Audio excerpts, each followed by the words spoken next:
जय श्री राम दोस्तों। कैसे हैं आप? उम्मीद है आप सभी अच्छे होंगे।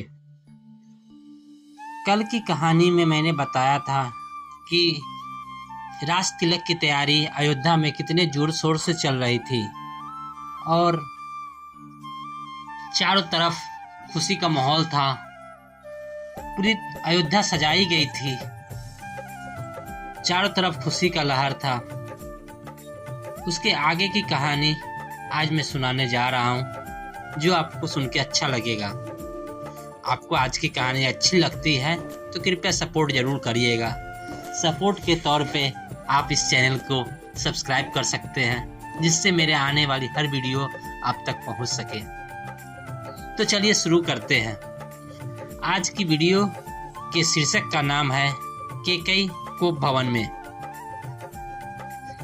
राम के राज तिलक का शुभ समाचार अयोध्या के घर घर में पहुंच गया। पूरी नगरी में प्रसन्नता की लहर फैल गई। घर घर में मंगल मनाया जाने लगा। स्त्रियां मधुर स्वर में रात भर मंगल गान करती रही। सूर्योदय होने पर नगरवासी अपने अपने घरों को ध्वजा पताका वंदनवार आदि से सजाने लगे। हाट बाजारों को भांति भांति के सुगंधित एवं रंग बिरंगे पुष्पों से सजाया गया। गवैये, नट, नर्तक आदि अपने आश्चर्यजनक करतब दिखाकर नगरवासियों का मनोरंजन करने लगे। स्थान स्थान में कदली स्तंभों के द्वारा बनाए गए।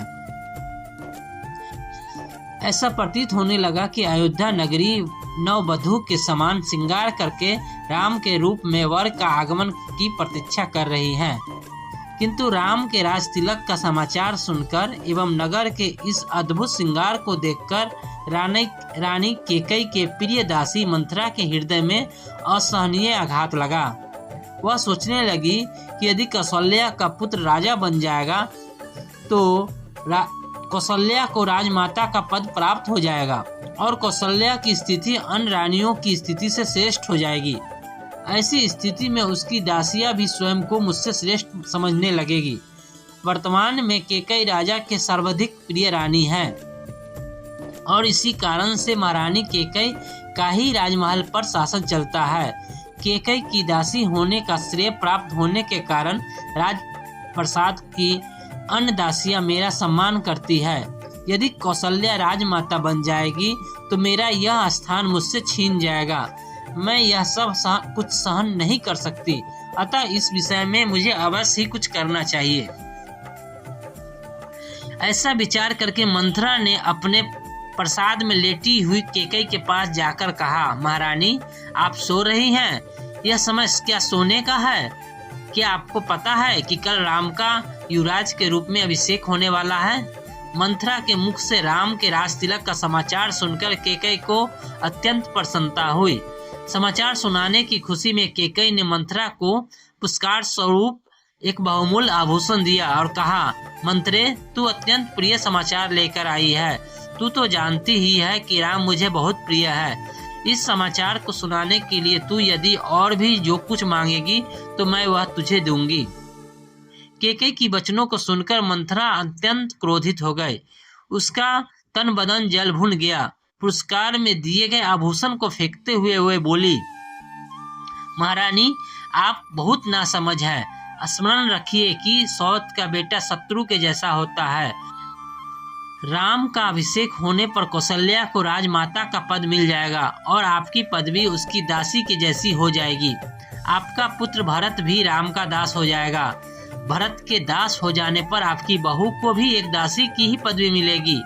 यह सुनकर कैकेयी ने कहा, मंथरा राम महाराज के ज्येष्ठ पुत्र हैं और प्रजा में अत्यंत लोकप्रिय हैं। अपने सद्गुणों के कारण वे सभी भाइयों से श्रेष्ठ भी हैं। राम और भरत भी एक दूसरे को भिन्न नहीं मानते, क्योंकि उनके बीच अत्यधिक प्रेम है।